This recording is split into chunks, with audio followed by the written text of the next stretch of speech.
बिस्मिल्लाहिर्रहमानिर्रहीम। अस्सलाम वालेकुम प्यारे साथियों, मैं हूं मुस्तफ़ा मान विधान के प्लेटफॉर्म से अपने सेगमेंट अब आगे क्या होगा जी।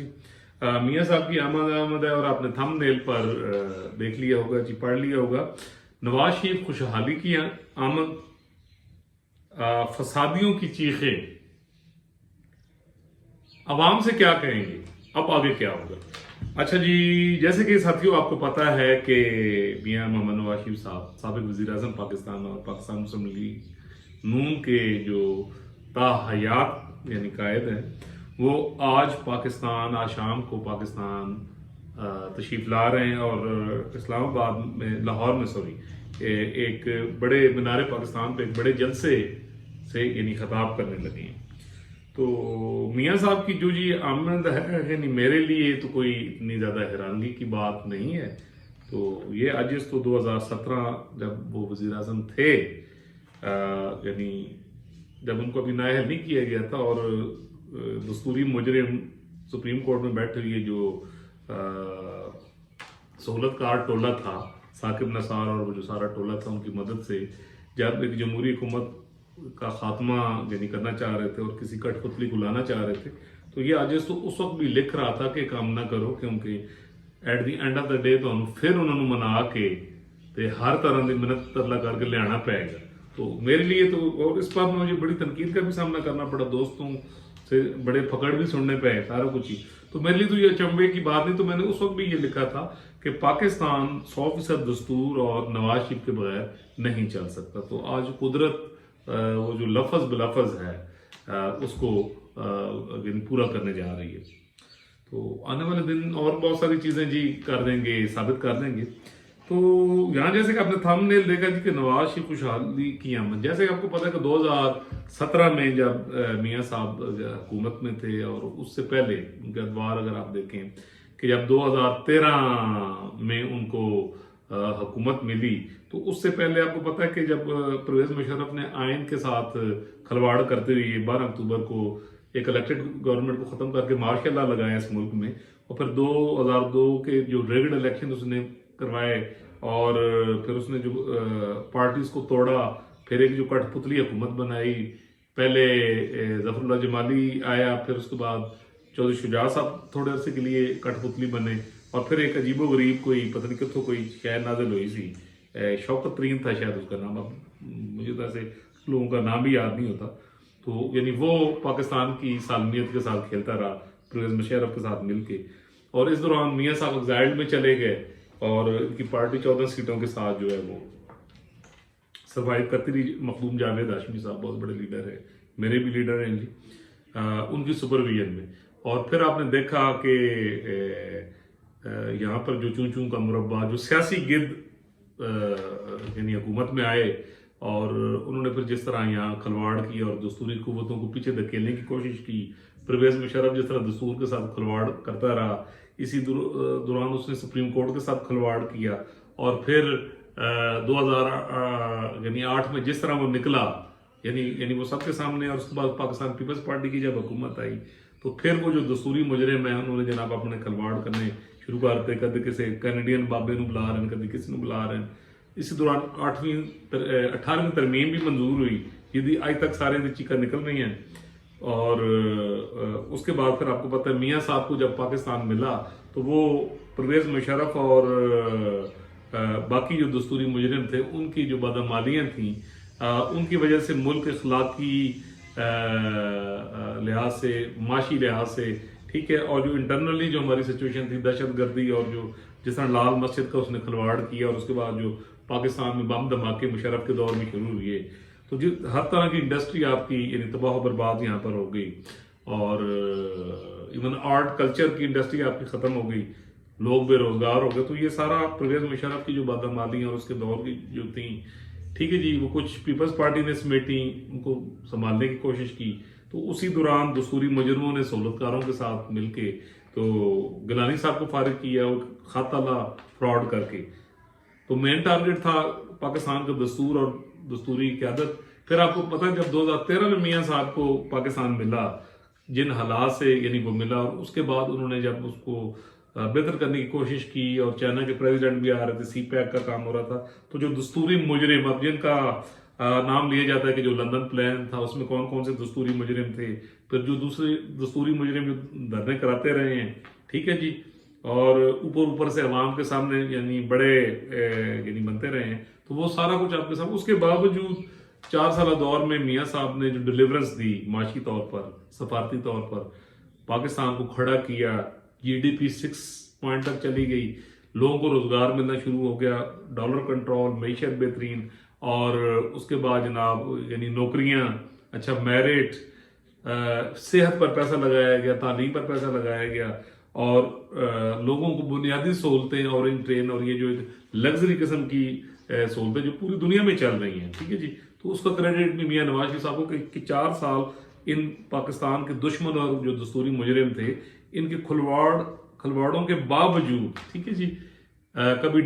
آ رہے جناب ڈان لیگس آ رہے ہیں، کبھی مجرم کچھ لے کے آ رہے ہیں، تو لیکن آپ دیکھیں کہ apart from all these things, ٹھیک ہے جی، انہوں نے سروائیو کیا، اور 4 سالوں میں، اور آخرکار جو سپریم کورٹ آف پاکستان میں بیٹھے ہوئی ملک دشمن، دستور دشمن لوگوں نے جس طرح اقامہ پر میاں صاحب کو نکالا گیا. تو میں اس سے پہلے لکھ رہا تھا اور ریاست کے بڑوں کو سمجھا رہا تھا کہ آپ کھلواڑ نہ کرو، آپ 22 کروڑ عوام کے حقوق پر کیوں ڈاکہ مار رہے ہو؟ یہ 75-70 سالہ جو روش ہے یہ چھوڑو، یہ آپ کی گلے کی ہڈی بنے گی. یہ جو آپ کٹ پتری لے کے آ رہے ہیں یہی یہاں پر یعنی موت کا سبب بنے گی، اور یعنی ملک میں کوئی چیز نہیں رہے گی. تو اگر کاش اس وقت یہ بات اگر سن لی جاتی تو میں یہ کہتا ہوں کہ پاکستان اس حد تک تباہ و برباد نہ ہوتا جو 2018 سے لے کر پھر 2021 تک، اور پھر آپ کو اس کٹ پتلی کو ہٹانا پڑا، اور ہٹانے کے بعد پھر یعنی جس قسم کا کھلواڑ ہوں تک ہو رہا ہے یعنی وہ آپ کے سامنے ہے کہ معاملات کیا ہوئی ہیں. تو میں یہ سمجھتا ہوں کہ جہاں تک یہ یعنی تھمبنیل پہ یہ جو پنچ لائن آئی ہے نا، خوشحالی کی امن، مسئلہ یہ دیکھیں جی کہ نواز شریف کی جو ذات ہے، جہاں تک ان کے ساتھ کئی اختلافات کیے جا سکتے ہیں، اور میں نے ذاتی سطح پہ بھی کیے ہیں، میں نے کالمز بھی لکھے ہیں، بات بھی کی ہے کہ میاں صاحب کی جہاں بہت زیادہ خدمات ہیں پاکستان کے لیے، تو وہاں پر ان کا میں یہ کہتا ہوں کہ بہت سارے معاملات میں انہوں نے اس سے پہلے شاید اس طرح وہ رول پلے نہیں کیا. اگر وہ یہ انہوں نے کیا ہوتا تو میرے خیال میں یعنی حالات اس نیچ پہ نہ آتے. جس طرح کہ انہوں نے ڈاؤن لیگز کا یعنی میٹر ہوا تو اس میں انہوں نے اپنے پولیٹیشینز کو قربانی کا بکرا بنایا. آپ انہیں چاہیے تھا کہ پارلیمنٹ کو لے کر وہ کھڑے ہو جاتے. اچھا جب دھرنے ہوئے ان کے پاس ثبوت آ گئے کہ کون سے دستوری مجرم یہ کروا رہے ہیں، تو ان کا کام تھا کہ قوم کو اعتماد میں لے کر، حکومت نے تو ویسے بھی جانا تھا کہ دستوری مجرم پیچھے لگے ہوئی ہیں، جیل تو انہوں نے ویسے بھی جانا تھا، اور اگر وہ اس وقت حکومت میں چاند چکر آئے نہ ہوندے اور ایک بالکل ایک واضح یعنی لائن لیتے جمہوری قیادت کو لے کے، تو میرے خیال میں بعد کے واقعات نہ ہوتے. اور میں یہ سمجھتا ہوں کہ اس میں یعنی میاں صاحب کی بھی کمزوری ہے کہ انہوں نے یہ کمزوری دکھائی بہت سارے. مجھے اب یقین ہے کہ اب میاں صاحب آ رہے ہیں اور آئندہ جو بھی گورنمنٹ بنے گی، میرا تو جناب یہ وجدان ہے اور یہ کہنا ہے کہ غیر سویلین سپرمیسی اور 100% دستور پر عمل کیے بغیر آپ کا ملک اب 1 انچ آگے چل ہی نہیں سکتا. تو میں یہ سمجھتا ہوں کہ میاں نواز شریف صاحب قسمت کے دھنی ہیں. آپ دیکھیں کہ 82 یا 83 میں شاید یہ سیاست میں آئے، اس وقت ضیاء الحق کا دور تھا، غیر جمہوری دور تھا، غیر دستوری دور تھا، اور ملک ایک یعنی بغیر کسی مقصد نہیں چل رہا تھا. پھر وہ ایک غیر دستوری الیکشن جو ہوئے تھے 85 اس میں یہ وزیر اعلیٰ بنے، اور پھر پرویز مشرف یہ کیا نام تھا اس کا، ضیاء الحق جو ہے اس نے اسمبلیاں جنیجو صاحب کی توڑ دیں اور غیر دستوری طور پر اس نے توڑی، اور پھر نان پارٹی الیکشن کروائے. تو میاں صاحب یہاں پر پھر میاں صاحب نے سو غلطی کی کہ وہ نگران وزیر اعلیٰ بن گئے ضیاء الحق کے کہنے پہ، حالانکہ انہیں جمہوری قوتوں کے ساتھ کھڑا ہونا تھا. لیکن چلیں سٹیپ بائی سٹیپ آگے چل کر آپ دیکھیں کہ میاں صاحب نے ہمیشہ غلام اسحاق خان جو ایک پریزیڈنٹ بن گیا تھا بدقسمتی پاکستان کی اور دستوری مجرموں کا وہ سہولت کار تھا، تو اس نے جس طرح جمہوریت کو نقصان کیا،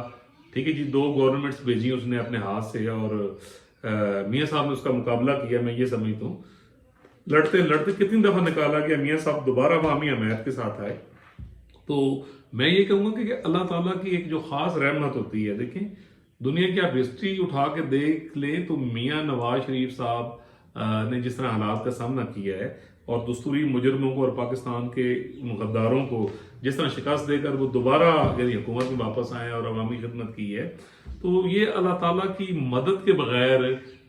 नहीं हो सकता था। अभी भी मियाँ साहब आ रहे हैं, जैसे मुझे पता लगा कि मियाँ साहब ने वो जो एक सॉन्ग है कौन बचाएगा नवाज शरीफ, ये जो सॉन्ग है, तो उसमें उन्होंने अल्लाह के करम से, अल्लाह के फजल से, तो उन पर वाकई ही मैं ये यानी आपको बताना चाहूँगा कि अल्लाह ताला का यानी बड़ा ख़ास फजल है कि वो आप देख लें कि सारा कुछ पामाली करने के बाद भी कौन है जी, नवाज शरीफ है। यही बातें मैं 2017 में करता था। तो ये है जनाब कि बिल्कुल ये नवाज शरीफ साहब का जो मथा है, मैंने कोई कहना चाह रहा जी नहीं, कुछ लोग खुशबख्त होंगे, फिर वो जो खुशबख्ती होती है वो कन्वर्ट हो जाती है कौम की खुशहाली में। तो मैं ये समझता हूँ कि नवाज शरीफ साहब नहीं आ रहे जनाब, आने वाले 2-3 साल एक एक लफ्ज साबित करेंगे कि ये कौम की खुशहाली की आमद है, और अल्लाह ताला अल्लाह करे कौम खुशहाल और ऐसे ही हो। अच्छा जी, मैंने यहाँ पे कहा कि जो फसादी हैं और मुखालफीन हैं उन्होंने चीखा, तो ऐसे ही मैंने कल परसों से जब से कि मियाँ साहब की जमानत हुई है, जो बड़े मैं समझता हूँ कि बड़े अजीबो गरीब अंदाज से हुई है, और मैं बीइंग जमहूरियत पसंद बंदा, मैं इन चीज़ों को इंडोर्स नहीं कर सकता जिस हिसाब से वो ये दी गई है। क्यों? जो सजा दी गई थी वो भी बड़े बूढ़े तरीके नाल दी गई थी। ये जो खोसा एंड ये सारा जो टोला था, साकिब नसार टोला और एक आध बंदा तो अब भी शायद कहीं यानी बैठा हुआ है, तो इस टोले ने जिस तरह यानी वो सारा खिलवाड़ किया था सहूलतकारी में,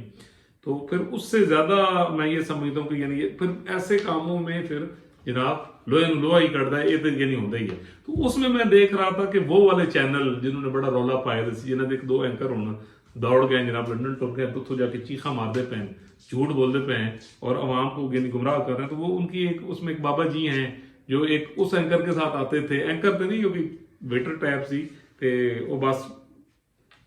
अगले आने नू करके कर देते सी, तो वो आजकल यानी यहाँ से फरार हो गया और वहां से वो बिलॉग कर रहा होता है। तो उसके साथ एक बाबा जी बैठे थे, देसी टाइप की, शायद मैट्रिक फेल टाइप ही है। तो कल उनकी मैं चीखें सुन रहा था कि जिस तरह यानी वो कह रहे सन को 2-4-5 लोगों की, और मैं सुन रहा था जो बड़े अपने आप को प्रोग्रेसिव और आप मुसाफी कहने हैं, ठीक है जी, जिस तरह यानी वो चीखें मार दे जनाब, ये हूँ चीखा तो थोड़ियां जड़ियां वो बेहतर है कि अपने आप आदत पा लो, क्योंकि पाकिस्तान ने खुशहाल होना है, पाकिस्तान ने दस्तूर पर चल रहा है, फितने फसाद की कोई जगह नहीं है, उसको मेरी प्रिडिक्शन के मुताबिक ही कर दिया है जनाब इससे, ठीक है जी। अब रहेगा मसला जी कि मियाँ साहब क्या बताएंगे, तो मियाँ साहब के पास जनाब एक पूरा एजेंडा है इंशाल्लाह। आप देखेंगे कल जब मियाँ साहब बात करेंगे तो जहां वो उन दस्तूरी मुजरमों के मतलब जो कहा जा रहा है ना कि मियाँ साहब चुप साध लेंगे, जी वो चुप साध नहीं होंगे। मैं एक ज़हन में रखिएगा कि वो दस्तूरी मुजरिम जिन्होंने पाकिस्तान के साथ खिलवाड़ किया, पूरी दुनिया को पता है, वो ये वक्त के साथ आने वाले दिनों में कोई चाहे या ना चाहे वो कानून के शिकंजे में आकर रहेंगे, उनका एहतसाब होकर रहेगा, मियाँ साहब भी अगर छोड़ देते। लिहाजा मियाँ साहब जहां वो बात करेंगे बड़ा स्ट्रांगली करेंगे, ये मैं आपको बता दूं। उसके साथ साथ उनके पास पूरा एक माशी एजेंडा है, वो पुरानी थोड़ी सी बात करके अपनी परफॉर्मेंस बताकर तो नेक्स्ट एक जो उम्मीद दिलाएंगे, ठीक है जी, वो चीज मियाँ साहब की तकरीर के बाद आप देखेंगे कि स्टॉक एक्सचेंज किधर जाता है, बैरूनी सरमायाकारी के जो मामलात हैं आइंदा 10-12 सालों में यानी कैसे यानी आपके सामने फैक्ट्स एंड फिगर आते हैं, किस तरह की यानी तफसीलात आती हैं, और फिर आपको प्रैक्टिकली वो चीज़ें डेफिनेटली ये सारी चीज़ें मशरूत हैं पाकिस्तान में 100% जमहूरियत, आइन की पासदारी, इलेक्शंस और अवामी हुकूमत जो लॉन्ग टर्म पॉलिसी लेके चले, चाहे वो चीन हो चाहे हमारे अरब कंट्रीज हो, जो 200 मुमालिक है। तो डेफिनेटली अब इसमें अगर रखना ना डाला गया दस्तूरी मुजरमों की तरह, अभी भी वो दस्तूरी जो मुजरमाना सोच है वो कहीं ना कहीं यानी मौजूद जरूर है, लेकिन वो नाकाम होगी मेरे विधान के हिसाब से। तो मियाँ साहब जनाब पूरा एक एजेंडा लेकर और बाकायदा वो ये अनाउंसमेंट करेंगे कि किस हद तक इन्वेस्टमेंट आएगी, उसकी वो शरायत भी बताएंगे कि किस तरह जमहूरियत से वो चीज़ें मशरूत हैं, और वो जहाँ बताएंगे कि दस्तूरी मुजरमों ने किस तरह यानी मुल्क को यानी पामाल की है, और उसमें वो ज़रूर बज़ाहिर ये कहेंगे आपके सामने कि जी मैंने मसला अल्लाह पे छोड़ दिया है। तो मियाँ साहब से छोड़न नाल कुछ भी नहीं होना, क्योंकि मियाँ साहब को पता है कि कुछ चीज़ों की अंडरस्टैंडिंग है कि वक्त के साथ साथ ये सारे दस्तूरी मुजरिम कैफे करदार तक पहुंचेंगे, जेडे किधरे हाजिर सर्विस है उन्होंने भी छुट्टी होंगे, तुम देखोगे, ठीक है जी, जिन्होंने कोई गलत किस्म के फैसले भी दिते آپ ان کا انجام دیکھو گے تو گریجولی آئندہ میاں صاحب کا اقتدار یا جو نئی حکومت ہے ٹھیک ہے جی اس کے آنے سے پہلے آپ کو یہ چیزیں واش ہوتی نظر آئے گی. تو میں یہ سمجھتا ہوں جی کہ پوری قوم کو اللہ تعالیٰ کے ذریعے دعا کرنی چاہیے کہ پاکستان جن مسائل کا شکار ہے ٹھیک ہے جی اس میں ہمیں یعنی اپنا کردار ادا کرنا چاہیے اور پازیٹیو چیز کو سپورٹ کرنا چاہیے. ریاست جو کوشش کر رہی ہے اگر کہیں صحیح کر رہی ہے تو وہاں پر ہمیں یعنی ان کا ساتھ دینا چاہیے اور مشکل حالات میں یعنی ہمیں پازیٹیو سوچنا چاہیے. تو جی میاں صاحب آئیں گے انشاءاللہ اس ٹاپک پہ اب تو بات ہوتی رہے گی کچھ, لیکن آخری بات یہ ہے کہ مجھے اکثر بہت پکڑ پڑتے ہیں جو میاں نواز شریف آ رہے ہیں تو جناب بڑیاں تیاریاں تو یہ ہے تو وہ فلان. تو دوست میرے جو پی ٹی آئی کے ہم کل کے ایک دوست ہیں, یقین کریں آخری بات کر رہا ہوں, وہ بیچارے روتے ہوئے مجھے فون کہیں باہر سے کر رہے تھے تو وہ کہنے لگے جی کہ میں جناب اینا لا بیٹھے ہیں سمجھ آئیے تو سکون نہیں ملتا پہ یار راتی نیندر بھی ہوں نہیں آتی. تو وہ واقعی میاں صاحب کو دعائیں دیتے جنہوں نے کہا جی واقعی آندھا پہ ہے ٹھیک ہے جی. اور تو پھر میں نے انہیں منو کہنے لگے تو اصل فساد جڑ ہے مجھے. میں کہا ٹھیک ہے یار میں تو 2017 سے یعنی رو پٹ رہے ہیں, لیکن یہ جو آپ کو یہاں پہ یہ جو آپ کو نظر آ رہی ہے نا ساری ڈیولپمنٹ نظر آ رہی ہے اور آپ کو خوشی نظر آ رہی ہے, اس سارے دے ذمہ دار ہمارے دوست ہیں ہمارے یعنی استاد بھی ہیں گوہر بٹ صاحب, کیونکہ یہ فساد انہوں نے کھڑا کیا تھا. یعنی پچھلے 1 مہینے تو چیخ کے کہہ رہے سن تو کوئی بھی نہیں سنتا تھا. وہ ایک فکرہ کرنے سن جڑا ہوں عوامی نعرہ بن گیا. یہ میں گوہر بٹ صاحب سے بھی گلا کروں گا کہ تواڈے اس فکرے نے ساڈے دوستاں دی نیندراں جڑیاں نا اڑا دیتی ہیں. اور وہ فکرہ کی سی جو لفظ بلفظ پورا ہونے جا رہا ہے, جہاں میری پروڈکشن تو تھی وہ اپنی جگہ تھی, پر ساری جڑی شرارت ہے نا وہ جناب گوہر بٹ صاحب سے انہوں کی ایسی کہ میری گل یاد رکھے. ایسے انہوں نے کہا تھا, میں یاد ہے کہ ولاگ میں میاں جدوں آئے گا لگ پتہ جائے گا. اللہ تعالیٰ پوری دنیا پر بچے بیل بوٹے پر اپنا کرم کرے, اپنا فضل کرے. انشاءاللہ ملیں گے جی اگلے ولاگ میں. اگر آپ نے میرا چینل سبسکرائب نہیں کیا تو جناب کر دو, شیئر بھی کر دیا کریں. اور اس یہ جو قوم بیداری پروگرام اس میں آپ اپنا کردار ادا کریں. ویدان وہ پلیٹ فارم ہے جہاں پر آپ کو جناب بالکل پرفیکٹ ایڈیٹنگ ہونے کو خبریں دیتی ہیں, کل ثابت ہو جائیں گے جلے میاں صاحب تقریر کریں گے, ایک لفظ ثابت ہوئے گا, آنے والا وقت بھی کرے گا انشاءاللہ جی. ملیں گے اگلے ولاگ میں, تب تک کی اجازت, اللہ حافظ.